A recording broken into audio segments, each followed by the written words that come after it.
जय हिंद। आप सभी का स्वागत है आपकी अपनी एनटीएफ में। तो बेसिकली आज हम यह कवर करेंगे कि जो छुआछूत है भारत में उसकी क्या दशा है।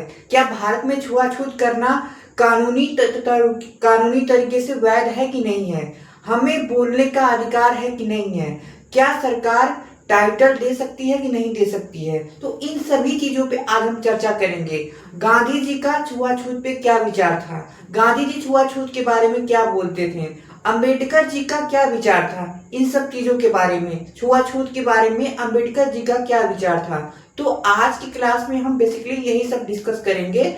आज की क्लास में हम आर्टिकल 17 के बारे में डिस्कस करेंगे। आज की क्लास में हम आर्टिकल 18 के बारे में डिस्कस करेंगे, जिसमें एबोलिशन ऑफ टाइटल को एबोलिशन ऑफ टाइटल है, यानी कि जो टाइटल है उसका अंत, टाइटल जो कंप्लीट फॉर्म में अंत हो जाए, टाइटल को नहीं दिया जाएगा। तो कुल मिला के आज के क्लास में हमें यही पढ़ना है। आज की क्लास में हमें यह समझना है कि हम मान लो यूपी के हैं और हमें दिल्ली जाना है, तो क्या हमारा राइट है कि नहीं है। तो इन सभी चीजों को हमें समझना है। अगर हमें भारत से बाहर जाना है, हमारी कंट्री से बाहर जाना है, तो क्या हमारा राइट जो हम आज के क्लास में समझेंगे। तो आज की क्लास में ये समझेंगे कि हमारा जो राइट है वो हमारे देश में जाने के लिए हमें राइट मिला हुआ है। फिर हम यह समझेंगे, अगली क्लास में हमें समझेंगे कि हमें बाहर भी जाने का हमारा अधिकार है, और वो हम अगली क्लास में समझेंगे। तो बेसिकली बच्चों आज हमें ये सब चीजें समझना है। तो आज हम समझेंगे, पहले तो हम समझेंगे अनटचेबिलिटी। अनटचेबिलिटी को समझेंगे। अनटचेबिलिटी क्या होती है। बेसिकली बच्चा, अनटचेबिलिटी को कॉन्स्टिट्यूशन में डिफाइन नहीं किया हुआ है। सबसे जरूरी बात, आर्टिकल 17 अनटचेबिलिटी की बात करता है। आर्टिकल 17 अनटचेबिलिटी की बात करता है। ये छुआछूत है। अनटचेबिलिटी अनटचेबिलिटी यानी छुआछूत। अनटचेबिलिटी, इसके बारे में गांधी जी के विचार को भी हम समझेंगे कि अनटचेबिलिटी के बारे में गांधी जी का क्या राय थी, गांधी जी क्या कहते थे छुआछूत के बारे में। बेसिकली गांधी जी यह कहते थे, गांधी जी का यह मानना था कि जो छुआछूत है यह धर्म में जो करप्शन आ गया उसकी वजह से ये छुआछूत का जो भी एक्शन होना शुरू हो गया, क्योंकि धर्म में करप्शन आ गया, इसकी वजह से छुआछूत जो प्रैक्टिस होने लगा था। इस वजह से अगर हमें छुआछूत को सॉल्व करना है, छुआछूत का रिकाउंसिल करना है, छुआछूत को पूरी तरीके से खत्म करना है, तो गांधी जी का मत था, गांधी जी के विचार थे कि हमें धर्म में जो व्याप्त भ्रष्टाचार है, करप्शन है, उसको पूरी तरीके से निपटाना होगा। गांधी जी का विचार था कि धर्म में जो करप्शन है, धर्म में करप्शन है, और इसी को अगर हम निपटा देंगे, इसको हम करप्शन को सॉल्व कर लेंगे, तो हमारा जो अनटचेबिलिटी की प्रॉब्लम है, ये अनटचेबिलिटी की प्रॉब्लम है, वो सॉल्व हो जाएगी। ये गांधी जी का विचार था। गांधी जी का विचार था यह। गांधी जी ने यह विचार दिया। गांधी जी ने यह विचार दिया था कि देखो अगर ये प्रॉब्लम है तो इसका सॉल्यूशन भी है, ठीक है। और फिर गांधी जी ने यह भी कहा कि जो ये अनटचेबल लोग हैं उनको हम हरिजन बोलें। हरिजन का मतलब होता है, गांधी जी ने यह व्याख्या दिया कि हरिजन का मतलब होता है कि जो हरि के बहुत प्रिय होते हैं। उन्होंने महाभारत की एक सीन को, महाभारत का एक सीन है उसको उठाया और उससे समझाया कि जो हरिजन हैं वो कैसे हरि के प्रिय हैं। एक घटना हुई जब भगवान श्री कृष्ण सोए हुए थे, और उस समय अर्जुन और दुर्योधन भगवान श्री कृष्ण से सहायता मांगने के लिए गए थे युद्ध के लिए। जब महाभारत होने वाला था तो अर्जुन और दुर्योधन दोनों भगवान श्री कृष्ण से सहायता लेने के लिए गए थे।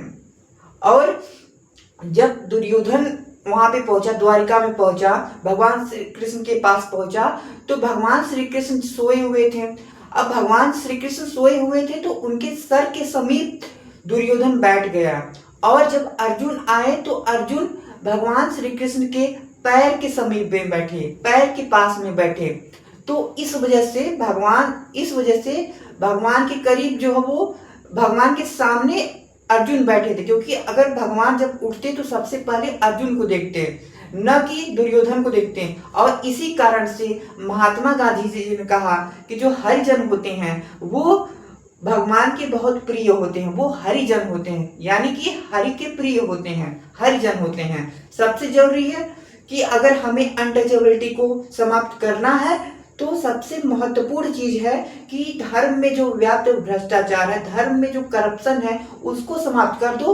तो सीधी सीधी बात है कि अनटचेबिलिटी जो है वो जो समाज में व्याप्त है अनटचेबिलिटी, वो समाप्त हो जाएगी। सबसे फोकस यही करना है कि जो करप्शन है उसको समाप्त करना है। धर्म में करप्शन है उसको पॉइंट करो, उसको टारगेट करो और उसको फोड़ दो, उस करप्शन को निपटा दो, तब जाके ये चीजें सॉल्व हो जाएंगी। और गांधी जी का भी और भी चीजें माननी थी कि जैसे मान लो कि अगर विषमता है समाज में, लोगों में अगर छुआछूत की प्रॉब्लम है तो उनको साथ में बिठाओगे, खाना पीना डाइनिंग टेबल पे बिठाओ, साथ में एक साथ खाना पीना खाएंगे। और जब खाना खाएंगे तो उनको कुछ ऐसा करो कि वो एक दूसरे से कम्युनिकेट करें, क्योंकि सबसे जरूरी होता है कम्युनिकेशन। अगर आपका कम्युनिकेशन बेहतर होगा तो आपका जो रिलेशन बहुत ही बेहतर होगा। जब कम्युनिकेशन होगा ही नहीं, इतनी दूरी पे आप लोग रहोगे तो फिर कम्युनिकेशन नहीं होगा, तो फिर आप दोनों के बीच में जो है वो असमानता आएगी ही, फिर जो है वो ये प्रॉब्लम तो आनी ही है। तो गांधी जी ने कहा कि देखो, अगर इस प्रॉब्लम से निपटना है, छुआछूत की प्रॉब्लम से निपटना है, तो दो काम करना होगा। जो करप्शन है उसको स्क्रैप करो, पहला काम है यह। और दूसरा काम है कि डायलॉग कराओ, समाज में लोगों के बीच डायलॉग कराओ, बातचीत कराओ। जब बात कराओगे तो फिर प्रॉब्लम जो होगा सॉल्व हो जाएंगी। जो प्रॉब्लम है वो सॉल्व होंगी, धीरे धीरे करके सॉल्व होंगी, लेकिन होंगी तो कम से कम बात अगर करोगे तो फिर चीजें समझ में आएंगी कि क्या प्रॉब्लम है, दूसरे से क्या नहीं है, तो फिर चीजें बढ़ेंगी, बात बढ़ेंगी, तो फिर जो है वो अनटचेबिलिटी की प्रॉब्लम तो रहेगी ही नहीं। तो ये सब चीजें जो गांधी जी का विचार था।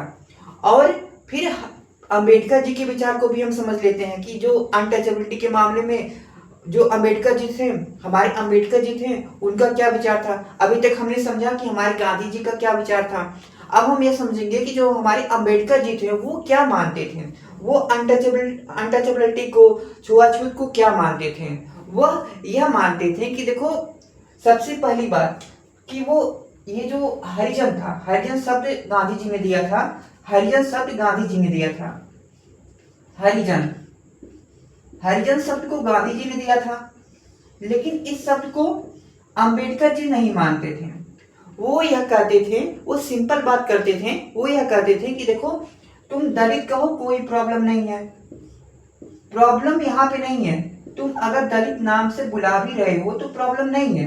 अंबेडकर जी का मानना था कि देखो, तुम अगर मुझे या अगर सोसाइटी को जो लोग हैं जो दलित हैं, वो उनको अगर तुम दलित बुला रहे हो, अंबेडकर जी ने कहा कि देखो, अगर इनको तुम दलित बुला रहे हो तो प्रॉब्लम यहाँ पे थोड़ी है, प्रॉब्लम यहाँ पे नहीं है, तुम्हें बुलाने में प्रॉब्लम नहीं है, तुम दलित बुला सकते हो, कोई प्रॉब्लम नहीं। लेकिन दलित जो शब्द है ना, वो अपमानजनक नहीं होना चाहिए। तुम उस शब्द का प्रयोग अपमान करने के लिए किसी का नहीं प्रयोग कर सकते हो। तुम सम्मान पूर्वक तरीके से दलित शब्द का प्रयोग करो, तब बढ़िया रहेगा। दलित शब्द का प्रयोग जो है वो सम्मानजनक होना चाहिए, ये सम्मानजनक हो, सम्मान पूर्वक इस शब्द का प्रयोग करो तो कोई प्रॉब्लम नहीं है। सम्मान पूर्वक अगर इस शब्द का प्रयोग करते हो तो कोई प्रॉब्लम थोड़ी है। तुम्हें दलित बुलाना है, कोई दिक्कत नहीं है, लेकिन इंटेंशन क्या है, इरादा क्या है तुम्हारा, इरादा नेक है कि खराब है, वो जो है वो सही होना चाहिए। इरादा अगर तुम्हारा नेक है, तुम दलित बुला रहे हो तो कोई प्रॉब्लम नहीं, कोई दिक्कत नहीं है, तुम दलित बुलाओ। हरिजन के अगेंस्ट में थे या गांधी जो अम्बेडकर जी थे वो हरिजन के अगेंस्ट में थे। हरिजन शब्द से जो वो इनकार कर दिया उन्होंने कहा कि देखो हमें दलित ही बुलाओ, कोई प्रॉब्लम नहीं, लेकिन दलित शब्द जो वो सम्मानजनक होना चाहिए। ठीक है, अब हम हमारे कॉन्स्टिट्यूशन पे आते हैं कि कॉन्स्टिट्यूशन ने क्या क्या प्रावधान किया कि जो वो अनटचेबिलिटी को समाप्त किया जा सके। ठीक है, अब तक तो हमने समझा गांधी जी के बारे में, फिर हमने समझा अंबेडकर जी के बारे में कि अंबेडकर जी का विचार क्या है अनटचेबिलिटी को लेके, दलित को लेके। हाँ, अब हमें यह समझना है कि जो हमारा कॉन्स्टिट्यूशन है वो क्या बोलता है अनटचेबिलिटी को लेके। आइए अब हम समझते हैं हमारा जो कॉन्स्टिट्यूशन, हमारा जो संविधान है वो क्या बोलता है। बेसिकली हमारे संविधान में ना हमारी जो कॉन्स्टिट्यूशन है उसमें अनटचेबिलिटी को डिफाइन नहीं किया हुआ है। सबसे पहली बात है ध्यान देना कि जो ये अनटचेबिलिटी है उसको डिफाइन नहीं किया गया है, डिफाइन नहीं किया हुआ है, डिफाइन नहीं है। अनटचेबिलिटी होती क्या है इसको डिफाइन नहीं किया हुआ है। प्लस ये पहला पॉइंट हो गया। दूसरा पॉइंट नोट्स करते जाइएगा आप लोग, नोट्स करते जाइएगा आप लोग। अब यह जो वो अगर मान लो कोई अनटचेबिलिटी करते हुए पकड़ा भी जाता है, मान लो कोई प्रैक्टिस कर रहा है अनटचेबिलिटी और उसको पकड़ लिया गया अनटचेबिलिटी करते हुए, उसको वो जो उस कार्य में एकदम लिप्त था और उसको पकड़ लिया गया, तो उसको क्या सजा दी जाएगी वो भी निर्धारित नहीं था। पनिशमेंट जो है वो पनिशमेंट भी जो है वो डिसाइड नहीं था, पनिशमेंट भी तय नहीं था। अच्छा, अब अगर मान लो कोई पकड़ा गया है तो उसका जो है वो उसको अरेस्ट करना, क्या करना है उसके साथ वो प्रोसीजर भी नहीं लिखा हुआ था, प्रोसीजर भी गायब था, प्रोसीजर नहीं था। ये सभी प्रॉब्लम आ रही थी, ये सभी प्रॉब्लम आ रही थी। तब हमारी पार्लियामेंट ने यह सभी प्रॉब्लम को देख रही थी, हमारी पार्लियामेंट इस प्रॉब्लम को देख रही थी और हमारी पार्लियामेंट ने लॉ बनाया, हमारी पार्लियामेंट ने लॉ बनाया जिसके माध्यम से उसमें लिखा गया कि देखो अगर तुम ये कार्य करते हो, ये गतिविधि करते हो, इस प्रकार की गतिविधि करते हो, इस प्रकार का कांड करते हो अगर, तो तुम अनटचेबिलिटी कर रहे हो और अगर तुम ये कार्य कर रहे हो तो इसके लिए तुम्हें इतने साल तक पनिश किया जाएगा।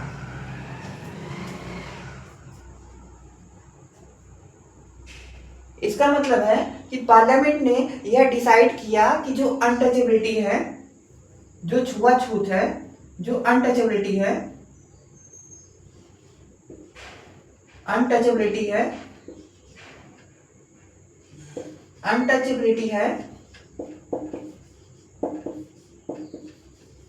अनटचेबिलिटी के लिए सबसे पहली बात यह है कि अनटचेबिलिटी कहते किसे, डिफाइन कैसे करेंगे। डिफाइन पार्लियामेंट ने किया तो नहीं किया, डिफाइन तो नहीं किया। एक पार्लियामेंट ने लॉ बनाया, पार्लियामेंट ने जब लॉ बनाया तो उसमें सीधे सीधे लिखा, उसमें लिखा कि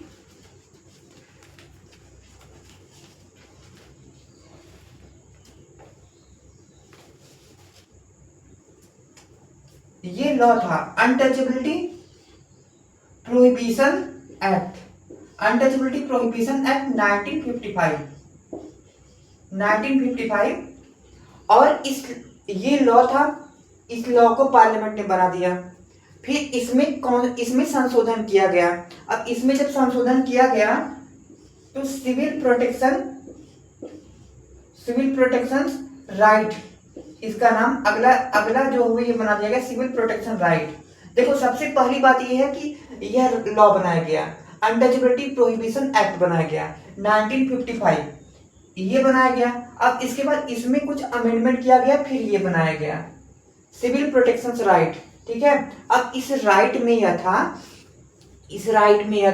कि जो सिविल प्रोटेक्शन राइट था, इस राइट में लिखा हुआ था कि अगर कोई भी सिविल प्रोटेक्शन राइट में लिखा हुआ था, सिविल प्रोटेक्शन राइट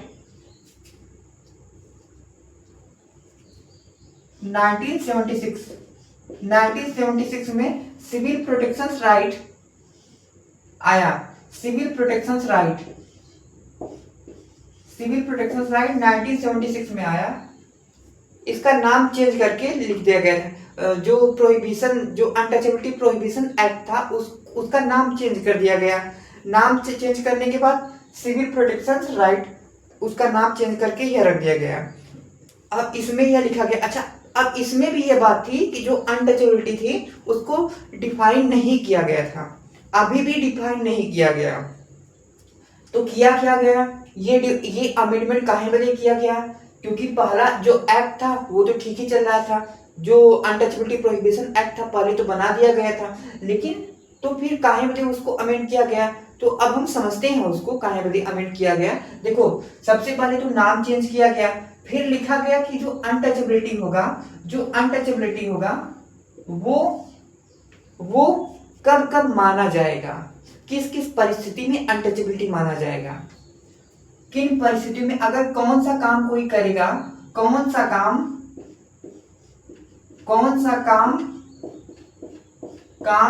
करने पर अनटचेबिलिटी माना जाएगा।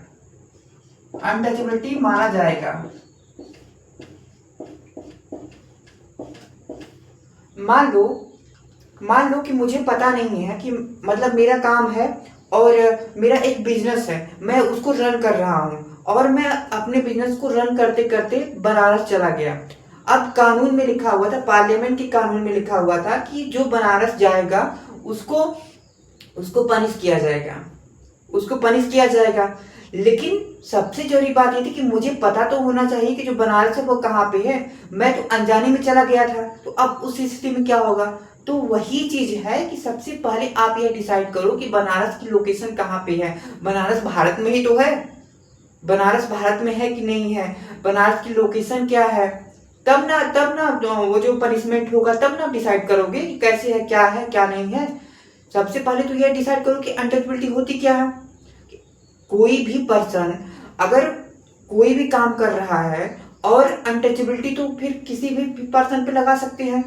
ऐसी पुलिस जो है वो, देखो सिंपल सी बात यह थी कि अनटचेबिलिटी को जब डिफाइन नहीं किया गया था तो हुआ क्या कि पुलिस जो है वो, मान लो पुलिस को अगर किसी से कोई शत्रुता थी, पुलिस को मन आया कि जो है वो इस पर्सन ने मेरी बात नहीं मानी थी, कल ट्रैफिक में मेरी बात नहीं मानी, तो आज जो है वो हम अनटचेबिलिटी को लगा देते हैं, इसके ऊपर अनटचेबिलिटी का केस लगा देते हैं, क्योंकि अनटचेबिलिटी डिफाइन तो है नहीं।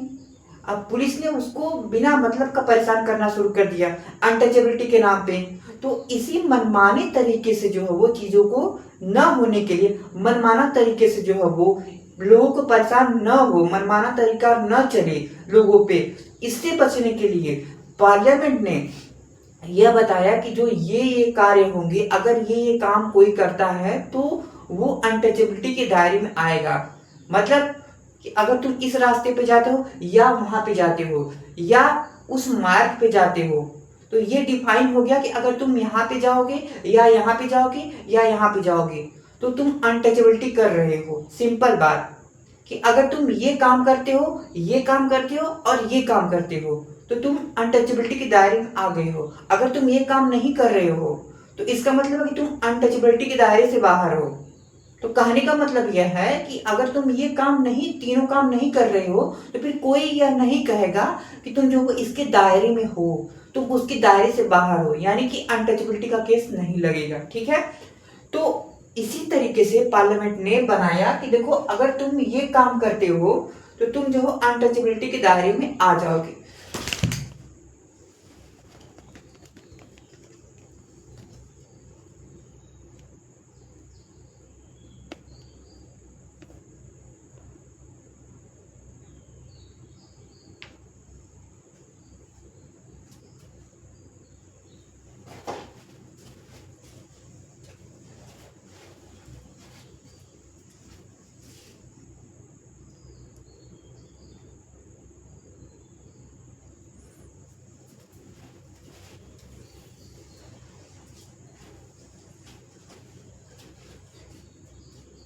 अगर तुम ये काम करते हो तो अनटचेबिलिटी के दायरे में आ जाओगे।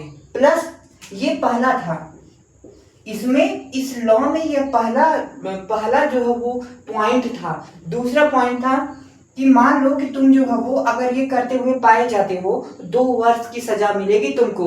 बच्चा 2 वर्ष की सजा मिलेगी, तो ध्यान रखना है अब से अनटचेबिलिटी के दायरे में नहीं आना है, ठीक है।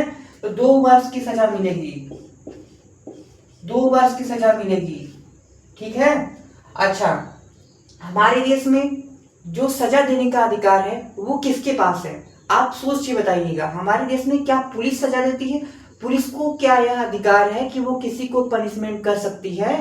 पुलिस का अधिकार क्या है? पुलिस का अधिकार क्या है? अगर कोई क्राइम करता है तो उस क्राइम के लिए पुलिस का क्या अधिकार होगा?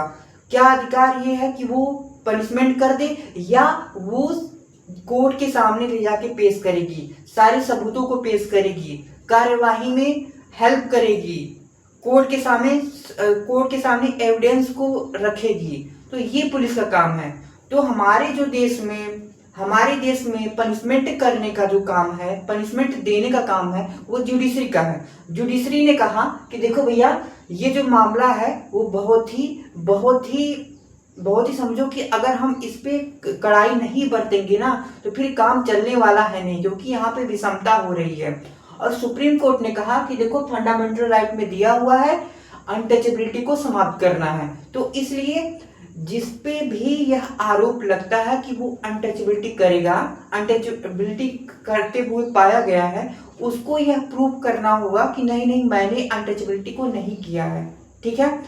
कोर्ट ने यह कहा कि देखो भैया, तुम्हारे ऊपर अगर अनटचेबिलिटी का केस लगा है तो तुम जो हो ये प्रूव करो कि तुम निर्दोष हो, नहीं तो हम मान के चलेंगे कि तुम ही दोषी हो, तुम्हारे ऊपर जो आरोप लगा है वो सही लगा है। तो कोर्ट का यह कहना था। सिंपल बात है कि कोर्ट ने यह कहा कि देखो, तुम सबसे पहले जो है प्रूव करो कि तुम निर्दोष हो। कोर्ट ने कहा कि हम दोषी तुमको मान के चल रहे हैं, तुम्हें यह प्रूव करना है कि तुम निर्दोष हो, ठीक है। अब यहाँ पे बात आई कि ठीक है, अब कॉन्स्टिट्यूशन में ये प्रोजेक्ट दे दिया गया, कोर्ट ने भी कहा हाँ ठीक है। तो फिर अब हमारी बात यहाँ पे आर्टिकल 17 के बारे में कंप्लीट होती है। अब हमारी जो बात होगी वो आर्टिकल 18 के बारे में बात होगी। अब तक हमने समझा कि आर्टिकल 17 में यह लिखा हुआ था कि देखो, अनटचेबिलिटी को नहीं करना है, किसी भी फॉर्म में नहीं करना है। हमारा जो फंडामेंटल राइट है उसमें अगर कोई भी एब्सोल्यूट फॉर्म में है, कोई भी कंप्लीट फॉर्म में है ना, तो वो आर्टिकल 17 है। इसमें कोई एक्सेप्शन नहीं है कि नहीं इस परिस्थिति में हम अनटचेबिलिटी को करेंगे, उस परिस्थिति में हम अनटचेबिलिटी को नहीं करेंगे, ऐसा नहीं है। तुम किसी भी परिस्थिति में हो, लेकिन अनटचेबिलिटी को करते हुए अगर पाए गए तो फिर तुम जाओगे तिहाड़ जेल में, ठीक है। तो यह ध्यान रखना है कि जेल में तो तुम्हें जाना ही है, ठीक है। अगर अनटचेबिलिटी को करते पाए गए तो फिर तुम्हें जो बचा कोई नहीं पाएगा, ठीक है। प्रूफ तो हो ही जाएगा, क्योंकि अगर तुम्हें प्रूव करना है तो फिर तुम्हें कॉम्प्लेक्सिटी हो जाएगी, तुम प्रूव कर नहीं पाओगे। और कोर्ट यह मान के चल रही है कि तुमने ही ये सब कांड किया है। अगर कोर्ट ने यह मान के चल रही है कि तुम कांड किए हो तो फिर तुम्हें जो बहुत ज्यादा हार्ड वर्क करना होगा, बहुत ज्यादा परिश्रम करना होगा अपने आप को प्रूव करने के लिए कि मैंने किया ही नहीं है। तो पूरा मामला यही है। तो अब हम आर्टिकल 18 की तरफ चलते हैं। आर्टिकल 18 में क्या बेसिकली कहा गया है? देखो, आर्टिकल 18 को पढ़ने से पहले हम यह समझते हैं, हम 2 चीजें समझेंगे जो सबसे बहुत ही महत्वपूर्ण है, तब हम आर्टिकल 18 को बहुत ही अच्छे तरीके से समझ जाएंगे। आर्टिकल 18 में बेसिकली क्या दिया हुआ है? आर्टिकल 18 में दिया हुआ है कि जो टाइटल होगा वो नहीं दिया जाएगा। सिंपल बात है कि अबोलिशन ऑफ टाइटल हो जाए, मतलब कि टाइटल का अंत हो जाए। अब हम ये समझते हैं कि सबसे जरूरी बात जो आज हमें समझना है कि आर्टिकल 18 को पढ़ने से पहले हमें 2 चीजें समझनी है। एक तो समझना है लोकतांत्रिक समाज। लोकतांत्रिक, पहला है लोकतांत्रिक समाज, लोकतांत्रिक समाज हो गया। दूसरा है सामंतवादी समाज, सामंतवादी समाज। समाज। अच्छा, अब ध्यान ये रखना है कि सामंतवादी समाज का मतलब सिंपल ये होता है कि मान लो अमेरिका और पाकिस्तान का एग्जाम्पल ले लें। अमेरिका और पाकिस्तान का एग्जाम्पल ले लें। देखो, अमेरिका पाकिस्तान को कुछ भी बोल सकता है, कुछ भी टाइटल रख सकता है, कुछ भी उसको नाम दे सकता है। क्यों दे सकता है? क्योंकि क्योंकि अमेरिका की चमचागिरी पाकिस्तान करता है। सामंतवादी समाज यह था कि चमचागिरी जो करेगा उसको टाइटल मिलेगा। जो भी राजा का चमचागिरी करेगा उसको उसको वो भले ही योग्य हो ना हो, उससे कोई लेना देना है ही नहीं। अगर शासक का, रूलर का चमचागिरी तुम करते हो तब जाके तुम्हें टाइटल मिलेगा। सामंतवादी समाज में यही बताया गया था कि सिंपल बात यह है कि जो भी चमचागिरी करेगा, चमचागिरी जो भी करेगा, यानी कि चमचागिरी कौन करता है आज के टाइम पे? पाकिस्तान करता है। चमचागिरी किसकी करता है? अमेरिका की करता है। चमचागिरी किसकी करता है? चाइना की करता है। चीन की भी चमचागिरी पाकिस्तान करता है और साथ ही साथ अमेरिका की चमचागिरी पाकिस्तान करता है। तो दोनों की चमचागिरी करता है। टाइम आने में किसी और देश की भी चमचागिरी कर लेता है। क्यों करता है? क्योंकि भूखा नंगा है और पैसे तो उसको चाहिए, पैसे चाहिए, वो जहां भी मिल जाए पैसे सबकी चमचागिरी कर लेगा, उसका तो यही वसूल है। तो सामंतवादी समाज का यह कहना था कि देखो भैया, तुम अगर चमचागिरी करोगे, राजा की चमचागिरी अगर करते हो तो तुम्हें जो है वो टाइटल मिलेगा। सिंपल बात। फोकस ये करना है कि जब सामंतवादी समाज आए तो फोकस ये करना है, फोकस कहां पे करना है? चमचागिरी पे। चमचागिरी ये फोकस करता है कि चमचागिरी होगी तो ही बात बनेगी, नहीं होगी तो फिर बात बनने वाली है नहीं। चमचागिरी कर रही तो फिर चमचागिरी का जो वो स्टाइल, चमचागिरी का हुनर अगर तुम्हारे अंदर नहीं है तो फिर सामंतवादी समाज में तुम चल नहीं पाओगे, टाइटल ले नहीं पाओगे। ठीक है।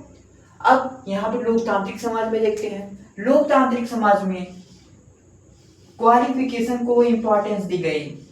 क्वालिफिकेशन, योग्यता, क्वालिफिकेशन को इंपॉर्टेंस दी गई कि अगर तुम इंसान योग्य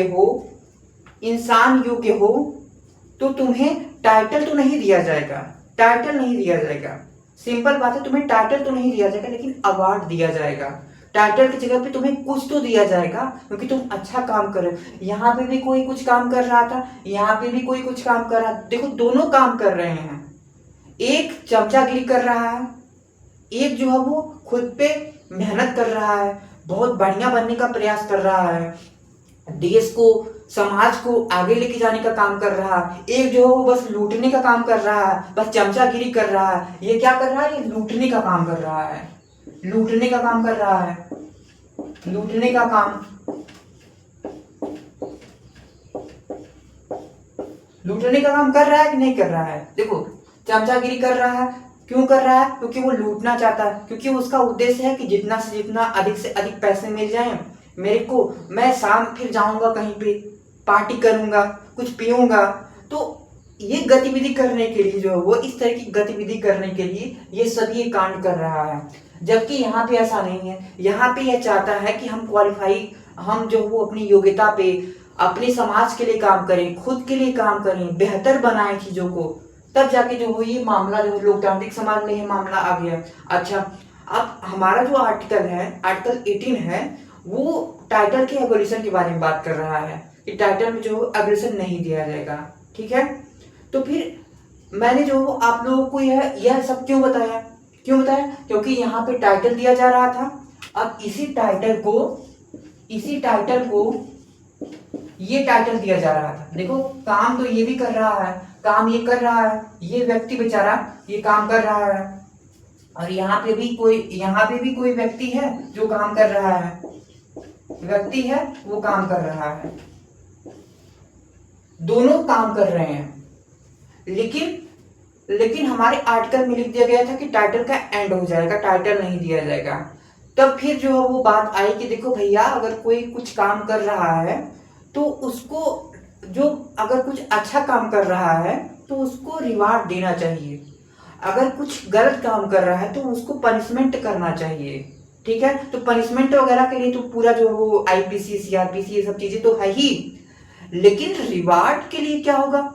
अगर किसी को जो रिवार्ड देना है, कोई समाज के लिए कुछ अच्छा काम कर रहा है, तो उसके लिए अगर कुछ अच्छा चीजें करनी है तो फिर इसमें बुराई तो है नहीं, तो इसके लिए भी तो कोई एक प्रावधान होना चाहिए, कुछ तो होना चाहिए ना, कि सिस्टम होना चाहिए ना, कि कोई अगर अच्छा कर रहा है तो वो और अच्छा करे ताकि देश और तरक्की करे।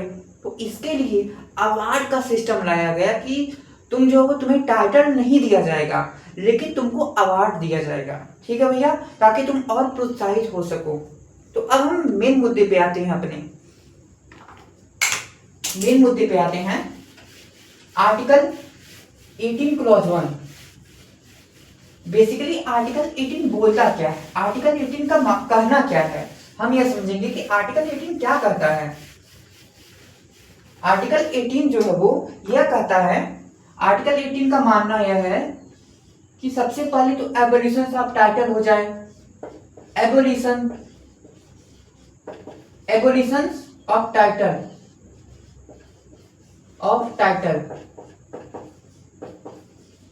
ये तो हो ही जाए, ये हो ही जाए। अच्छा ठीक है साहब, हो गया, चलो ठीक है। 18 क्लॉज 1 का क्या कहना है? 18 क्लॉज 1 का कहना है कि राज्य कोई भी टाइटल नहीं देगी, राज्य किसी को भी कोई भी टाइटल नहीं देगी। ठीक है, राज्य कोई टाइटल नहीं देगी, राज्य कोई टाइटल नहीं देगा, कोई टाइटल नहीं देगा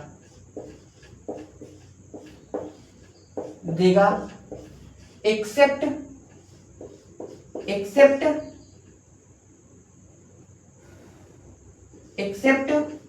मिलिट्री एंड एकेडमिक। अब मान लो आपने पीएचडी किया और आपके नाम के आगे डॉक्टर लग गया।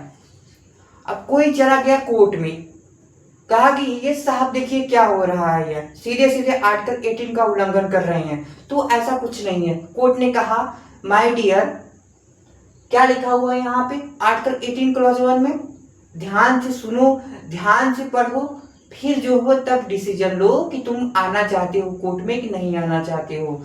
क्या आर्टिकल 18 का वायलेशन हुआ कि नहीं हुआ, ध्यान से समझ लो उसको, तब आओ। बिना समझे थोड़ी आओ, समझो तब आओ। ठीक है, कोर्ट ने कहा कि देखो भैया, एकेडमिक मामले में, मिलिट्री मामले में, दोनों मामले में सरकार अवार्ड दे सकती है भैया। ठीक है, दोनों मामले में सरकार अवार्ड दे सकती है। तब मान गए लोग कि हाँ भैया ठीक है, कोई दिक्कत नहीं है, अब कोई प्रॉब्लम नहीं है, हाँ आप सरकार दे सकती है। कोर्ट ने बोल दिया, कहीं यस सर, हो गया मामला। अब 18 क्लॉज 2 इंटरेस्टिंग आर्टिकल है। 18 क्लॉज 2, मान लो कि कोई भी इंडियन सिटीजन है और वो वो चाहता है कि वो फॉरेन स्टेट से कोई भी रिवार्ड एक्सेप्ट करे, कोई भी रिवार्ड एक्सेप्ट करे। तो इस तरीके का कार्य अगर करना है और वो ऑफिस ऑफ प्रॉफिट को होल्ड करता है, यहाँ किसी भी केंद्र सरकार में, राज्य सरकार में ऑफिस ऑफ प्रॉफिट को होल्ड कर रहा है, तो अगर उसको बाहरी ताकत से अगर कोई भी रिवार्ड वगैरह लेना है, तो अगर कोई भी रिवार्ड लेना है या टाइटल लेना है, तो इस तरीके की अगर गतिविधि करनी है तो उसको राष्ट्रपति साहब की परमिशन लेनी अनिवार्य है। राष्ट्रपति साहब की अगर परमिशन नहीं लेगा तो फिर काम नहीं चलने वाला है, उसका नहीं मामला बनेगा।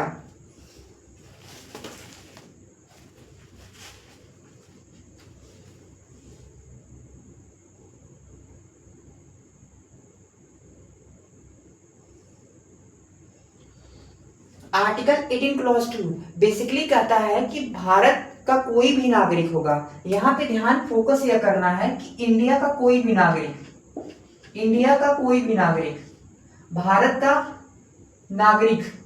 यहाँ पे दो चीजें ध्यान रखनी है कि जो हमारा नागरिक होगा उस पे यह अप्लाई होता है। तो भारत का नागरिक विदेशी ताकतों से कोई भी टाइटल नहीं एक्सेप्ट करेगा जब तक कि प्रेसिडेंट साहब की परमिशन ना हो। ठीक है, तो प्रेसिडेंट साहब की जब तक परमिशन नहीं होगी तब तक कोई भी टाइटल नहीं ले सकता है भारतीय नागरिक। आर्टिकल 18 क्लॉज 2 में यह दिया हुआ था कि अगर कोई भी जैसे मान लो कि फ्रांस है, फ्रांस किसी भी व्यक्ति को पकड़ के यह कहता है कि भैया तुम्हें हम टाइटल देना चाहते हैं, तो इसका मतलब है कि कोई अगर कुछ देना चाहता है, कोई राष्ट्र देना चाहता है, तो इसका मतलब है कि उसका कोई स्वार्थ तो निहित होगा ना, कुछ काम करवाने के लिए ही वो टाइटल दे रहा होगा, फ्री में तो कुछ देता नहीं कोई है। अगर वो कुछ दे रहा है तो इसका मतलब है कि कुछ ना कुछ कंप्रोमाइज तुमसे करवाएगा ही। इसीलिए क्लॉज बना दिया गया कि भैया देखो तुम बाहरी ताकतों से जो है वो किसी प्रकार का टाइटल थोड़ी लोगे, तुम किसी प्रकार के टाइटल नहीं लोगे। ठीक है ना, ना एकदम बिल्कुल टाइटल लेने की कोई जरूरत नहीं, बिल्कुल जरूरत नहीं है। तो इंडियन सिटीजन के लिए यह टाइटल आ गया, ये आर्टिकल क्लॉज 2 आ गया। अब 18 क्लॉज 3 बेसिकली बात यह करता है कि भैया देखो जो बाहरी लोग हैं और वो आए इंडिया में, वो राज्य सरकार में या केंद्र सरकार में है, ऑफिस ऑफ प्रॉफिट को होल्ड कर रहे हैं और वो चाहते हैं कि वो बाहरी ताकत से, मान लो कि जिस कंट्री से वो आए हैं लेकिन भारत में जॉब कर रहे हैं, भारत में जो है वो भारत के जो अधीन जो जॉब हैं उनमें काम कर रहे हैं वो, लेकिन वो वही की गवर्नमेंट से जहां से आए थे वही गवर्नमेंट उनको रिवार्ड देना चाहती है या टाइटल देना चाहती है। तो ऐसा भी नहीं चलेगा। कोई भी विदेशी वो अगर विदेश से अगर कोई टाइटल लेना चाहता है, रिवार्ड लेना चाहता है, तो इसके लिए भी यह जरूरी है कि वो प्रेसिडेंट साहब से परमिशन लेगा। तो आर्टिकल 18 क्लॉज 3 कहता है कि जो विदेशी होगा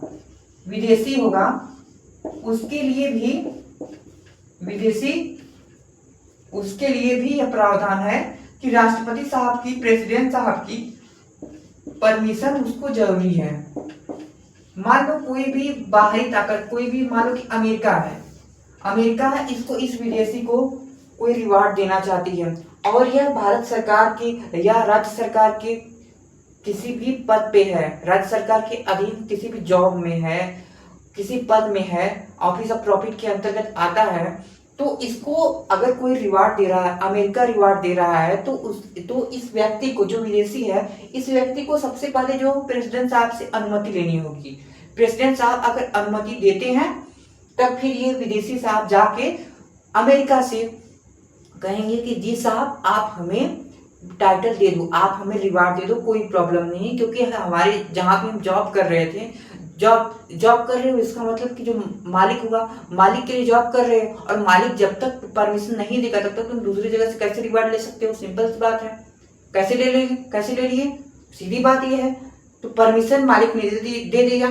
अब जब परमिशन मालिक ने दे दिया तो फिर तुम जाके तुम रिवार्ड, टाइटल, इस तरह की चीजें जो हो वो ले सकते हो, कोई प्रॉब्लम नहीं है, लेकिन परमिशन लेना इंपॉर्टेंट है। ठीक है। और आर्टिकल 18 क्लॉज 3 जो गैर नागरिक हैं उनके बारे में बात करता है।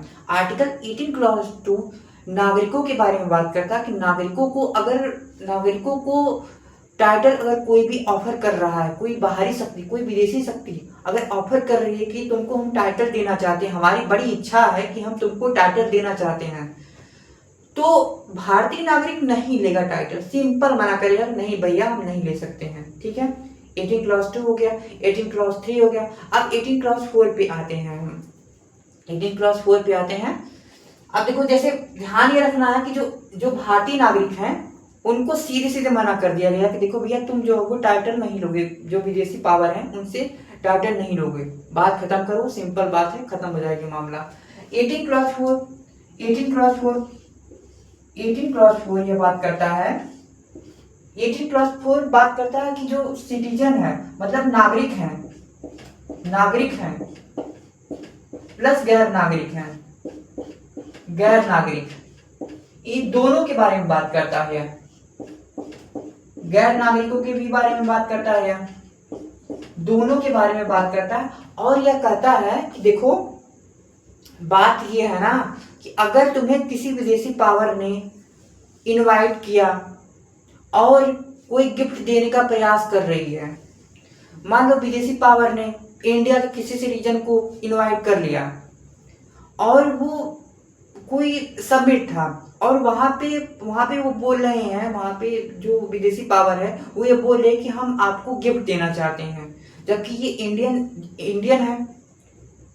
प्लस गैर विदेशियों को भी इस पे अप्लाई होगा कि भारतीय प्लस गैर भारतीय दोनों हैं और दोनों भारतीय सरकार के अंतर्गत आ रहे हैं, किसी जॉब में आ रहे हैं और दोनों भारत को रिप्रेजेंट कर रहे हैं। बाहर गए हैं, विदेशी पावर ने देखा भैया बुलाए इस तरीके से, आ जाओ, बुला के कहा कि देखो भैया हम तुमको कोई रिवार्ड देना चाहते हैं, कुछ गिफ्ट देना चाहते हैं, इस तरीके का छोटा मोटा गिफ्ट देना चाहते हैं। तो फिर मामला आएगा कि भैया तुम देना काहे चाहते हो, सिंपल बात है, काहे में दे रहे हो, उद्देश्य क्या है। तब लिखा गया कि देखो भैया तुम अगर ऐसी गतिविधि अगर तुम्हारे सामने आती है, तुम इंडियन सिटीजन हो या इंडियन सिटीजन नहीं हो या विदेशी हो, तुम भारत सरकार के अंतर्गत आते हो और ऐसी सिचुएशन में फंस जाते हो कहीं पे जाके फॉरेन कंट्री में, तो एक काम करना, प्रेसिडेंट साहब से परमिशन ले लो। अगर प्रेसिडेंट साहब परमिशन दे देते हैं तो कोई प्रॉब्लम नहीं है, तुम ले सकते हो, कोई प्रॉब्लम नहीं है। लेकिन अगर प्रेसिडेंट साहब मना कर देते हैं कि तुमको नहीं लेना है वो रिवार्ड, वो गिफ्ट, तो तुमको नहीं लेना है, सिंपल बात है। अगर मना करते हैं तो इसका मतलब है कि वो मना ही है, ये नहीं कि नहीं तुम ले लोगे कोई प्रॉब्लम नहीं है, हम जो थैली में रख के पॉकेट में रख के आ जाएंगे, कोई प्रॉब्लम नहीं है, प्रेसिडेंट साहब को पता नहीं चलेगा। इस तरीके का कांड नहीं करना है, ठीक है। कांड ये नहीं करना है, कांड ये करना है कि तुमको उनको सीधे सीधे मना कर देना कि देखो भैया हमारा जो सिस्टम है वो डेमोक्रेटिक सिस्टम है, हम नियमों के हिसाब से चलते हैं। नियम ने यह कहा कि हमें ये काम नहीं करना है, ये काम हमसे बहुत दूर है, हम इस काम को करने के लिए जो है वो तैयार नहीं है, ठीक है। जो तैयार होगा उसको बुला के उसको दे देना, कोई प्रॉब्लम नहीं, लेकिन हम इस काम के लिए तैयार नहीं है, तो सीधी सीधी बात उनके ऑफर को मना कर दो, ठीक है। तो आर्टिकल 18 क्लॉज 4 सीधे सीधे मना करता है कि सिंपल बात है कि प्रेसिडेंट साहब ने अगर मना किया तो फिर मान जाओ बात को, उसको बात को आगे बढ़ाने की कोई जरूरत नहीं है, ठीक है। तो हमारा 18 क्लॉज 4 तक का आज हमारा कंप्लीट हो गया। अब हमारा जो टॉपिक मेन है वो है आर्टिकल 19। अब हम आर्टिकल 19 की तरफ बढ़ते हैं। बेसिकली आर्टिकल 19 क्या है? बेसिकली आर्टिकल 19 क्या है? अब मान लो कि बोलने का अधिकार इंडिया में है कि नहीं है ना? अच्छा, अब मान लो कि अब मैं पूछूं आपसे कि जो बोलने का अधिकार है वो भारतीयों को है कि नहीं है? आप कहेंगे सर कैसी बात कर रहे हो, हम इंडियन हैं और इंडियन का कॉन्स्टिट्यूशन बना, भारतीयों ने ही कॉन्स्टिट्यूशन बनाया और हमें ही क्या राइट नहीं रहेगा बोलने का? कैसी बात कर रहे हो सर, कैसी बात कर रहे हो सर? तो देखना है, ध्यान से समझो बात को। आर्टिकल 19 अप्लाई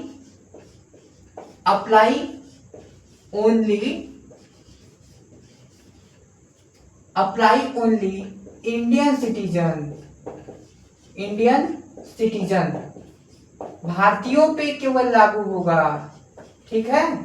ये केवल आर्टिकल 19 केवल भारतीयों पे लागू होगा, विदेशियों पे लागू थोड़ी होगा। अब जब मैंने ये कहा कि भैया देखो आर्टिकल 18 जो है वो आर्टिकल 19 जो है वो केवल भारतीयों पे लागू होगा, तो अब थोड़ा सा हम आगे बढ़ते हैं तो फिर चीजें और समझ में आएंगी। देखो article 19 clause 1 sub clause A, इसमें क्या लिखा हुआ है? इसमें क्या लिखा हुआ है? राइट टू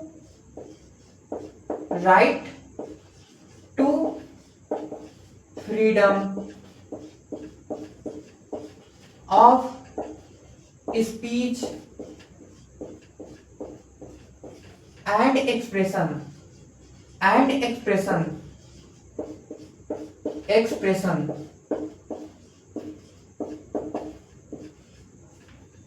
अच्छा, लिखा हुआ है कि बोलने का अधिकार होना चाहिए, अपने आप को अभिव्यक्त करने का अधिकार होना चाहिए। तो और ऊपर लिखा हुआ है केवल इंडियन सिटीजन के लिए बोलने का अधिकार होगा। तो क्या जो विदेशी आते हैं उनको बोलने का अधिकार नहीं है? जो अमेरिका से आए हैं, जो कनाडा से आए हैं, जो रूस से आए हैं, जो फ्रांस से आए हैं, जो ब्रिटेन से आए हैं घूमने के लिए, क्या उनको बोलने का अधिकार नहीं है? बोलिए। तो है उनको बोलने का अधिकार, लेकिन ध्यान यह रखना है कि उनका जो अधिकार है वो फंडामेंटल राइट के अंतर्गत, फंडामेंटल राइट के बॉक्स में आता ही नहीं है। ठीक है, उनका जो राइट है, बोलने का राइट तो है, लेकिन अगर उनके राइट को वायलेट करा जाता है तो वो डायरेक्टली यह नहीं कहेंगे कि हमारा एफआर वायलेट हो रहा है। तो इस तरीके की जो वो गतिविधि में जो वो इन्वॉल्व नहीं हो पाएंगे। ठीक है, इस तरीके का आरोप नहीं लगा पाएंगे कि उनके जो वो एफआर का वायलेट हो रहा है। ठीक है, तो ये एफआर जो है वो केवल इंडियन सिटीजन को दिया हुआ है कि तुमको जो है बोलने का अधिकार होगा, अपनी अभिव्यक्ति करने का अधिकार होगा। अच्छा, ये तो हो गया, ये मामला तो हो गया, लेकिन अब दूसरा क्या है भैया? जब बोलोगे तो कहाँ बोलोगे? कहीं पे असेंबल तो होगे, कहीं पे जुटोगे भी तो ना। कहीं पे अगर तुम्हें बात करनी है कोई तो ग्रुप बनाओगे, फिर इकट्ठा होगे, जुटोगे, तब ना बात होगी। तो फिर आया हमारा article B, right to peacefully assemble without arm.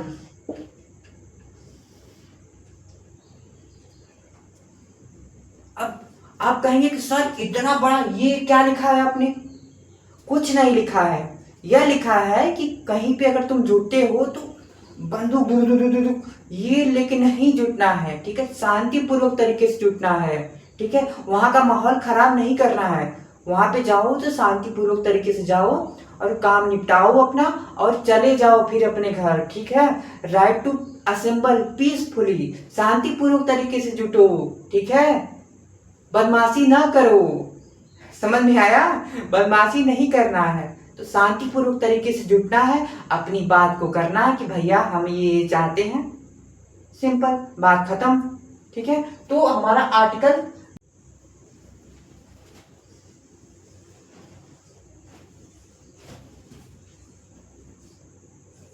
Article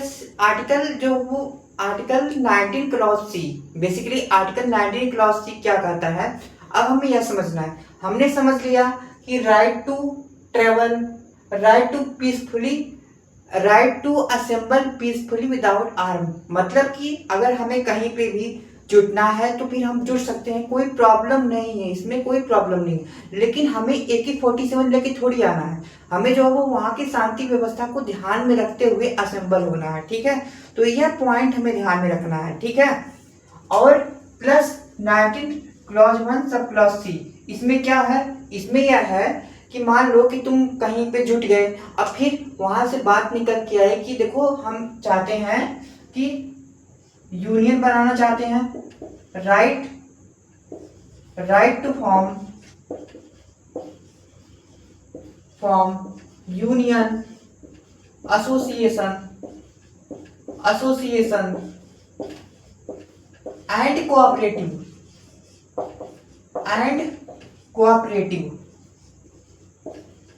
cooperative, ये चीजें हैं। हम article 19 clause C, article 19 clause 1 sub clause C में यह बात करते हैं कि अगर यूनियन बनाना है, अगर एसोसिएशन बनाना है, अगर हमें कोऑपरेटिव बनाना है तो हम बना सकते हैं, कोई प्रॉब्लम नहीं, इसमें कोई बड़ी बात नहीं है। ठीक है, हमें यह बनाने का अधिकार है। अगर कोई भी इस अधिकार को छीनता है तो इसका मतलब है कि वो हमारे फंडामेंटल राइट को वायलेट कर रहा है, और इसका मतलब है कि वो हमें सुप्रीम कोर्ट में जाने का अवसर दे रहा है, यानी कि उसकी जो वो सामत आने वाली है, सीधी सी बात है। ठीक है, तो article 19 clause 1 sub clause C यह बात कर रहा था। अब article 19 clause 1 sub clause D क्या बात करता है? हम एक एक करके ये चीजें समझ रहे हैं कि हमारा जो आर्टिकल 19 था वो बात कर रहा था कि सभी सिटीजन को यह अधिकार होगा। आर्टिकल 19 में हमने समझा कि article 19 clause 1 sub clause A बात क्या करता है, क्लॉज बी क्या बात करता है, क्लॉज सी क्या बात करता है। अब हमें समझना है कि क्लॉज डी क्या बात करेगा।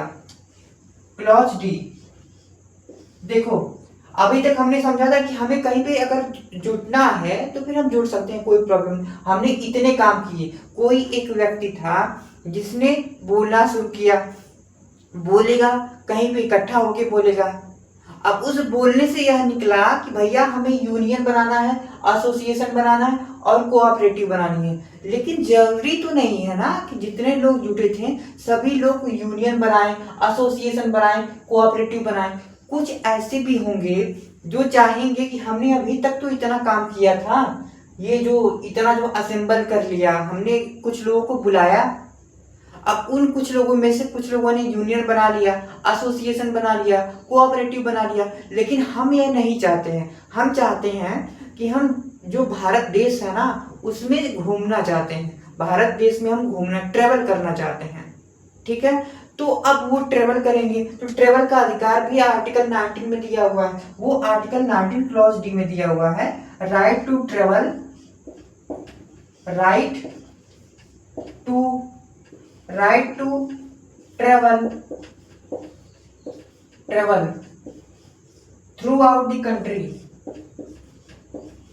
थ्रू आउट द कंट्री, देश के अंदर जहां पे भी जाना है चले जाओ, कोई प्रॉब्लम नहीं है। ठीक है, देश के अंदर जहां पे भी जाना है, आपको जहां पे भी घूमना है कोई प्रॉब्लम नहीं है, घूमने आप जा सकते हो, कोई प्रॉब्लम नहीं। अच्छा, अब बात ये आई कि आप जो है वो मान लो कि आप जम्मू एंड कश्मीर के हो। ठीक है, चलो छोड़ो जम्मू एंड कश्मीर को, हम दूसरा कोई एग्जाम्पल ले लेते। आप बिहार से हो या यूपी से ही हो या बिहार से हो, चलो बिहार का ही मान लेते हैं, बिहार के हो। आपने यह पढ़ा आर्टिकल 19 क्लॉज डी पढ़ा आपने, और आपने बिहार से यूपी आना शुरू कर दिया। यूपी जैसे ही आप लखनऊ में आए, अब लखनऊ में आए तो लखनऊ की जो सरकार थी उसने आपको रोक दिया। काहे रोक दिया?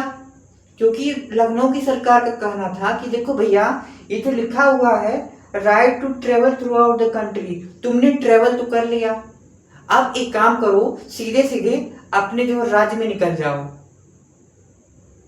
ठीक है, सीधे सीधे तुम ट्रेवल तो कर लिए लेकिन तुम अब अपने राज्य में निकल जाओ।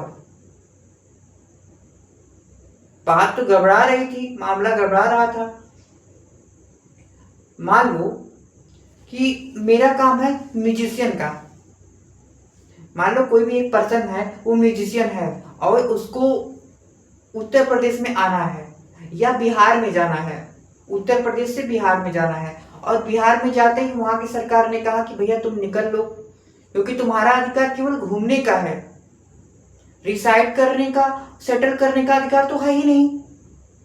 फिर संविधान में जोड़ा गया, संविधान में अब हम फिर यह समझेंगे कि देखो भैया केवल ट्रेवल करने का अधिकार नहीं है, हमें रिसाइड करने का भी अधिकार है, हमें सेटल करने का भी अधिकार है। इसका मतलब है कि कोई म्यूजिशियन, कोई भी डॉक्टर, कोई भी अगर कोई भी पेशेवर है, अगर वो इंडिया के किसी भी कोने में जाना चाहता है, अगर वो वहां पे रहना चाहता है तो वो रह सकता है, कोई प्रॉब्लम नहीं, नो प्रॉब्लम है। और वो आर्टिकल कौन है? वो आर्टिकल कौन है जो यह सब कहता है? वो आर्टिकल है ई, आर्टिकल ई है। ठीक है, right to reside, right to reside and settle. आपको अगर कहीं पे रहना है या सेटल होना है तो आप हो सकते हो, कोई प्रॉब्लम नहीं, नो प्रॉब्लम है। ठीक है, अच्छा अब यहीं पे फोकस करना है कि मान लो कि तुम जो हो वो कहीं ट्रेवल करने गए और तुम्हारा मन हो गया कि तुम्हें जो वहां पे सेटल होना है, और तुम्हें वहां पे कोई जानता भी नहीं है, तुम कुछ वहां पे जानते नहीं हो, और तुम क्या जीवन भर रहने का वहां पे मन भी बना चुके हो, सेटल करने का मन भी बना चुके हो कि मुझे यहाँ पे अपनी पूरी लाइफ अपनी यहाँ पे गुजारनी है। मान लो तुम गए चंडीगढ़ तुमको बहुत पसंद आ गया और तुम यह चाहते हो कि पूरी जिंदगी, अब मैं जितना भी जीवन बचा है मेरा, मैं पूरी जिंदगी यहीं पे काट दूं। कैसे काटोगे? उसके लिए जमीन चाहिए। तब बात आई राइट टू प्रॉपर्टी की। ठीक है, ई हो गया। यप में राइट टू प्रॉपर्टी की बात आई कि भैया राइट टू प्रॉपर्टी भी तो होना चाहिए। लोगों के पास, जो हमारे भारतीय लोग हैं, इंडियन, जो हमारे इंडियन सिटीजन हैं, उनके पास राइट टू प्रॉपर्टी होनी चाहिए। राइट टू प्रॉपर्टी होनी चाहिए।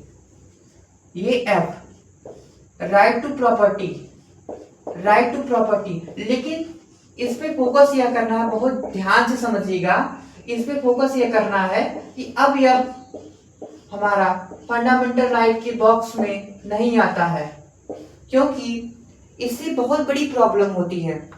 इससे बहुत बड़ी प्रॉब्लम होती है। देखो, अगर एक क्रम में देखा जाए तो चीजें बहुत ही जरूरी हैं कि राइट टू प्रॉपर्टी अगर कहीं सेटल करना है तो इसका मतलब कि प्रॉपर्टी को तो लेना जरूरी होगा, कुछ भूमि तो रहनी चाहिए, इसके लिए तो जरूरी है। लेकिन दिक्कत कहाँ पे आ रही थी? दिक्कत ये आ रही थी बच्चा कि मान लो कि सरकार है, सरकार को अगर कहीं हॉस्पिटल बनाना है, कहीं कहीं जो है वो हॉस्पिटल बनाना है, कहीं जो है वो स्कूल बनाना है, कहीं पे हाईवे बनाना है, तो जमीन चाहिए। जमीन चाहिए और फिर किसी न किसी का राइट जो है वो वायलेट होगा। ये सरकार का जो सर दर्द बन गया था। इस वजह से सरकार ने इस राइट को हटा के, इस राइट को रिमूव कर दिया फंडामेंटल राइट के बॉक्स से, और इसको कॉन्स्टिट्यूशनल राइट में रख दिया गया। ठीक है, तो ये जो है वो अब फंडामेंटल राइट नहीं है। ठीक है, ध्यान रखना है कि जो राइट टू प्रॉपर्टी है वो फंडामेंटल राइट नहीं है अब। ठीक है, क्यों नहीं है? क्योंकि सरकार का सरदर्द बन गया था। सरकार को कुछ भी काम करना था, उसमें प्रॉब्लम आ रही थी। सरकार को हॉस्पिटल बनाना है तो जमीन चाहिए, तो प्रॉब्लम आ रही है। इस वजह से राइट टू प्रॉपर्टी को रिमूव करके कॉन्स्टिट्यूशनल राइट बना दिया गया। ऐसा नहीं है कि कोई राइट नहीं है आपका, संवैधानिक अधिकार है आपका। ठीक है, तो ध्यान ये रखना है। अब कोई पूछे कि बताओ राइट टू प्रॉपर्टी क्या फंडामेंटल राइट है, तो सीधे बोलना है कि सुनो ध्यान से, कॉन्स्टिट्यूशनल राइट अब हमारा जो वो प्रॉपर्टी राइट जो वो कॉन्स्टिट्यूशनल राइट है, न कि फंडामेंटल राइट है। ध्यान से समझ लेना है बच्चा। कई लोग भूल जाते हैं इसको कि अब हमारा जो है वो जो प्रॉपर्टी राइट है वो फंडामेंटल राइट नहीं है। ठीक है, हमारा एफ में आ गया। अब जी में क्या है? जी में क्या है? अब मान लो कि आपको वकील बनना है, जज बनना है, डॉक्टर बनना है, लेकिन फोर्स किया जा रहा है सरकार के द्वारा या लोगों के द्वारा या सोसाइटी के द्वारा। तुम डॉक्टर नहीं बनोगे, तुम इंजीनियर नहीं बनोगे, तुम आईएएस अधिकारी नहीं बनोगे, तुम एनडीए में नहीं जाओगे। जबकि आपको कहाँ जाना है? आपको जाना है लॉयर बनना है, आपको वकील बनना है, आपको जज बनना है, आपको एनडीए में जाना है, आपको मिलिट्री में जाना है। तो आपको जहां पे जाना है उसके विरुद्ध में जो है वो ये सभी काम कर रहे हैं। अब क्या होगा? आपके जो है वो आपकी जो इच्छा है, आपका डेवलपमेंट तो हो ही नहीं पाएगा। आपका जो मनोबल है वो तो टूट गया, क्योंकि लोग कह रहे हैं, क्योंकि सरकार कह रही है कि देखो तुम ये प्रोफेशन नहीं ज्वाइन करोगे, तुम ये प्रोफेशन बिल्कुल नहीं ज्वाइन करोगे। समाज कह रहा है, परिवार कह रहा है। इसके लिए फंडामेंटल राइट में डी आया, right to practise, right to practice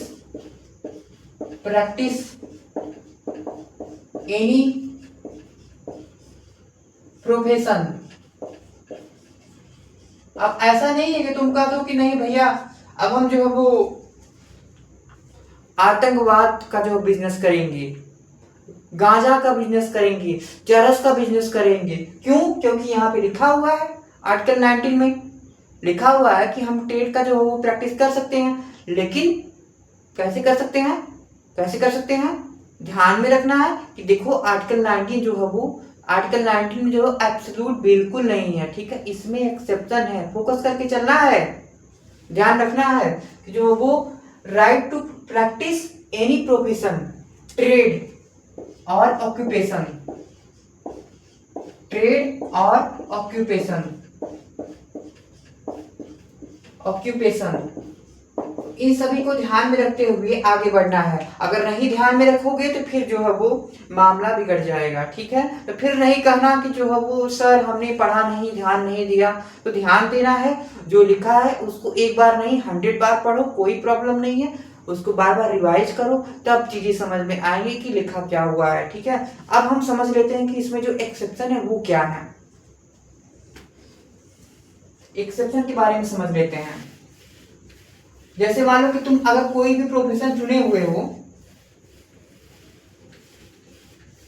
तो क्या तुम्हारे जो वो प्रोफेशन को सरकार छीन सकती है?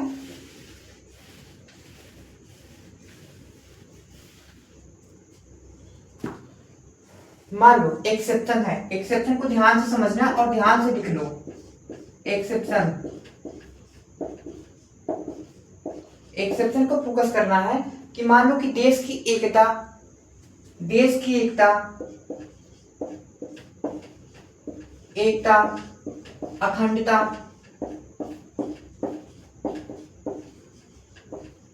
अखंडता, संप्रभुता,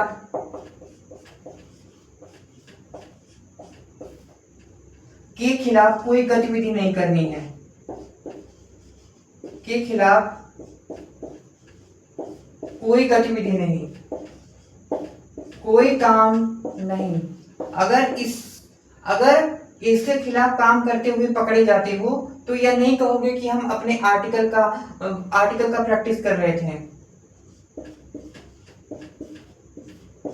तब फिर वो सरकार समझेगी और वो कोर्ट समझेगी। ठीक है, तो ध्यान ये रखना है कि देश की एकता, अखंडता और संप्रभुता के विरुद्ध कोई काम नहीं करना है। ठीक है, इंटरनल डिस्टरबेंस ना हो, सांप्रदायिक दंगा ना हो, इंटरनल डिस्टरबेंस ना हो, इंटरनल डिस्टरबेंस ना हो, इंटरनल डिस्टरबेंस ना हो, इंटरनल डिस्टरबेंस ना हो। फिर जो है वो दूसरे की मानहानि नहीं करनी है, डिफेमेशन नहीं करना है, मानहानि नहीं करनी है। अगर दूसरे के सम्मान को ठेस पहुंचा रहे हो और तुम यह बोल रहे हो कि हम अपने आर्टिकल 19 का प्रैक्टिस कर रहे हैं, क्योंकि आर्टिकल 19 में लिखा हुआ है कि हम बोलने का अधिकार हमें दिया हुआ है। आर्टिकल 19 में लिखा हुआ है कि हमें बोलने की आज़ादी है, लेकिन आपकी आज़ादी को सीमित किया गया है। आप कुछ ऐसा नहीं बोल सकते हो जो देश के अगेंस्ट में हो, देश की एकता को, देश की अखंडता को, देश की संप्रभुता को नुकसान पहुंचाए। ठीक है, इंटरनेशनल छवि को नुकसान पहुंचाए, कुछ ऐसा नहीं कर सकते हो आप। ठीक है, ध्यान में रखना है, आप कुछ ऐसा नहीं बोल सकते हो जो दूसरे के सम्मान को, दूसरे की प्रतिष्ठा को नुकसान पहुंचाए। अब आप जो वो कोई जा रहा है मार्केट में है और आप उसको जो वो ऐसे कुछ शब्दों से प्रयोग करते हो, शब्दों से बुलाते हो जिससे उसके सम्मान को ठेस पहुंचता है, इसका मतलब है कि आप अपने अधिकारों का दुरुपयोग कर रहे हो। तो आपके अधिकारों को सीमित कर दिया गया है। आपके अधिकारों को सीमित करने के लिए इसमें बोला गया है कि भैया देखो, जो आर्टिकल 19 है वो एब्सोल्यूट नहीं है, आपको एब्सोल्यूट फॉर्म में नहीं मिला हुआ है। ठीक है, आप कुछ भी नहीं कर सकते हो। आर्टिकल 19 लिखा हुआ है कि आर्टिकल 19 में ये लिखा हुआ है कि देखो भैया, आपको जो जो राइट मिले हुए हैं वो पूर्णतः नहीं है, उसमें एक्सेप्शन है, तो ध्यान ये रखना है। ठीक है, अब हमारा जो मेन मुद्दा है वो यह है आर्टिकल 20 के बारे में। ठीक है, हमारा आर्टिकल 19 कंप्लीट हो गया है। देखो ध्यान ये रखना है कि हमें जो एक्सेप्शन है वो बहुत ही ध्यानपूर्वक तरीके से समझना है। ठीक है, और इसको समझते हुए हमें आगे बढ़ना है। अगर हम ये समझते हैं, ये हम बार बार प्रैक्टिस करते हैं, डिस्कशन करते हैं, डिसीजन लेते हैं सही से चीज़ों में, तो फिर हमारा जो है वो नंबर बहुत अच्छा आएगा। अगर नहीं ये सब चीज़ें करते हैं तो फिर हमारा नंबर आने का चांसेस जो है वो बहुत ही लो हो जाएगा। आपको डेली प्रैक्टिस करना होगा, क्वेश्चन की प्रैक्टिस करना होगा आपको, तब जाके रिजल्ट आता है, ऐसे थोड़ी आ जाएगा। आपको मेहनत बहुत करना होगा। बहुत का मतलब कि करना होगा, ऐसा नहीं है। आपको जो है वो देखिए बहुत सीरियस होने की कोई ज़रूरत नहीं है। आप जो जब मगन होके जो वो एक कहानी की तरह चीज़ों को समझिए और बहुत ही अच्छे तरीके से जो हो वो टेंशन लेने की कोई ज़रूरत नहीं है। फोकस करिए, जो डिस्ट्रैक्शन की चीज़ें हैं उनसे दूर रहिए और उन लोगों से दूर रहिए जो ज़्यादा जो है वो बिना मतलब की बातें करते हैं, ठीक है। तो आइए अब हम भी बिना मतलब की बातें नहीं करते हैं और आर्टिकल 20 की तरफ हम अपनी क्लास को बढ़ाते हैं, ठीक है। दरअसल बात यह है कि आर्टिकल 20 क्या कहता है। सिंपल बात है, आर्टिकल 20 क्या है। आर्टिकल 20 किसके बारे में बात कर रहा है। आर्टिकल 20 बेसिकली बात करता है कि मान लो कि कोई किसी ने जो वो कोई क्राइम किया और वो जो क्राइम है वो क्रिमिनल क्राइम है, क्रिमिनल ऑफेंस है। अब उसने तो क्राइम कर दिया, क्राइम करने को तो कर दिया बेचारे ने। 20 क्लॉज 1, 20 क्लॉज 1। अभी ये पहला है, देखिए ध्यान से देखिएगा। 20 क्लॉज 1 में क्या है। मान लो कि कोई भी पर्सन है वो जो है वो क्रिमिनल एक्टिविटी कर दिया, क्रिमिनल एक्टिविटी कर दिया, क्रिमिनल गतिविधि या क्रिमिनल एक्टिविटी कर दिया, एक्टिविटी हो गई उससे। अब क्या होगा, मान लो यह दिन जो था, ये डेट थी, वो था 10 तारीख 6ठा महीना 2027। अब इस दिन इसने कोई एक्टिविटी की, मान लो इसने जो वो चोरी कर ली, चोरी की। अब इस दिन इसकी जो सजा थी वो यह थी, सजा जो थी वो 4 साल की थी, या मान लेते हैं 6 महीने की थी। एक हाइपोथेटिकल मान रहे हैं हम, 6 महीने की थी। एग्जाम्पल से समझिएगा तो आपको समझ में आएगी चीजें। 6 महीने की थी। अब सरकार कह रही है कि देखो भैया, ऐसा है ना कि 6 महीने की जो सजा है उसको हम बढ़ा के 2 साल करेंगे, 2 साल करेंगे। और जो ये व्यक्ति था, जो इसने चोरी की थी ना, उसको पुराने वाले नियम से सजा नहीं मिलेगी, आज वाले नियम से सजा मिलेगी, ठीक है। तो यह जो है वो यह हमारे देश में अप्लाई नहीं होता है, ठीक है। अप्लाई बिल्कुल नहीं होगा। आर्टिकल 20 क्लॉज 1, सिंपल बात ये है। 20 क्लॉज 1 में ये लिखा हुआ है। 20 क्लॉज 2, 20 क्लॉज 2, 20 क्लॉज 2 क्या है, डबल जेपार्डी है, डबल जेपार्डी, डबल जेपार्डी।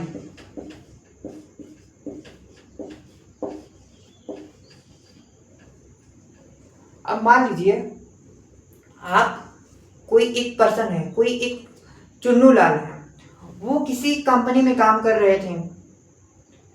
जब वो कंपनी में काम कर रहे थे तो कंपनी के एक एम्प्लॉय ने, ये भी कंपनी के एम्प्लॉय है, वो भी कंपनी का एम्प्लॉय था, उसने मैनेजमेंट से शिकायत कर दी कि देखो भैया, ये जो चुन्नू थे इन्होंने मेरे जो पैसे चुरा लिए। जो कंपनी का एम्प्लॉय था उसने चुन्नू के अगेंस्ट में, चुन्नू के खिलाफ आरोप लगाया कि इन्होंने मेरे पैसे चुरा लिए। मैनेजमेंट के पास केस गया। मैनेजमेंट ने निर्णय दिया कि तुमको अब हम इस कंपनी से निकाल देते हैं, अब तुम्हारी सैलरी में से कुछ कटौती कर लेंगे, क्योंकि तुमने जो है वो इस प्रकार की गतिविधि की, इस प्रकार की जो है वो बहुत ही खराब जो है वो व्यवहार किया, तुमने मेरी कंपनी में बहुत ही खराब व्यवहार किया, इस वजह से हम तुमको कंपनी से निकाल रहे हैं, ठीक है।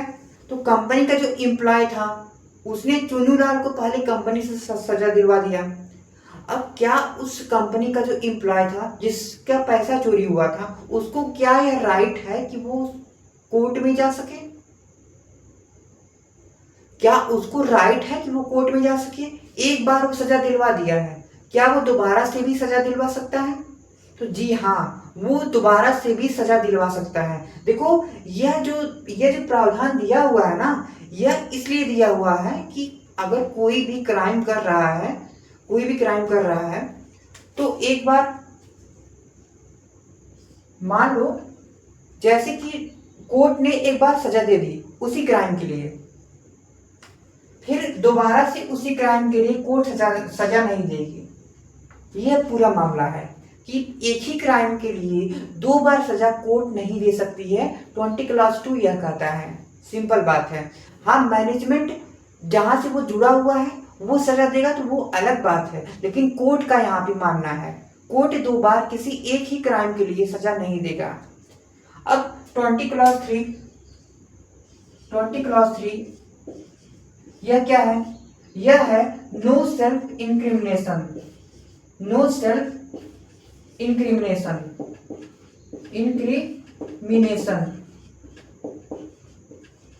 इसका मतलब यह है कि आप जो है वो स्वयं के विरुद्ध गवाही देने के लिए मजबूर नहीं किए जा सकते हैं। अब इसी का हवाला देते हुए एक मंत्री जी थे और मंत्री जी पे आरोप एक बच्चे ने लगाया और एक महिला ने लगाया कि ये जो मंत्री जी हैं वो हमारे हस्बैंड हैं और बच्चे ने कहा ये हमारे पिताजी हैं। तो मंत्री जी ने यह आर्टिकल पढ़ा था कि जो ये आर्टिकल है 20 क्लॉज 3 है, नो सेल्फ इंक्रिमिनेशन की खुद के विरुद्ध अगर गवाह बनाने के लिए आप मजबूर नहीं कर सकते हैं, तो इसका उपयोग करके उन्होंने जांच एजेंसी को मना कर दिया कि भैया देखो, जैसे जांच एजेंसी गई उनके पास और कहा कि तुम एक काम करिए, आप अपना ब्लड सैंपल दीजिए और हमें जो जांच कर रही है कि क्या ये वास्तव में आपका बच्चा है कि नहीं है। तो मंत्री जी ने कहा कि देखो भैया 20 क्लास 3 में लिखा हुआ है कि आप जो वो हमें मजबूर नहीं कर सकते हैं। मामला कोर्ट में गया। कोर्ट ने कहा कि देखो अगर ब्लड सैंपल वगैरह चाहिए ना, तो ये जो है वो ये बहाना नहीं चलेगा। ये बहाना नहीं चलेगा कि तुम्हें जो मजबूर किया जा रहा है, तुम लाचार आदमी हो, ठीक है, ये सब नहीं चलेगा, तुमको ब्लड सैंपल देना ही होगा, तो ब्लड सैंपल देना ही होगा। कुल मिला के ये पॉइंट है, ठीक है। तो बेसिकली 20 क्लास 3 यह कहता है कि अगर तुम जो है वो तुम्हें जो है वो पुलिस जो है वो मजबूर नहीं करेगी। सिंपल सी बात है, पुलिस तो मजबूर करती ही है, लेकिन पुलिस के सामने जो मान रहे हैं वो माना थोड़ी जाएगा, वो तो कोर्ट के सामने जो मानोगी माना जाएगा। सिंपल बात है कि लिखा हुआ है कि देखो भैया, तुम्हें स्वयं के विरुद्ध गवाही के लिए मजबूर नहीं किया जाएगा, तुम स्वयं के अगेंस्ट में विटनेस नहीं बनोगे। तो आज की क्लास में बस इतना ही। आपको अगर थोड़ी सी भी हेल्प मिली हो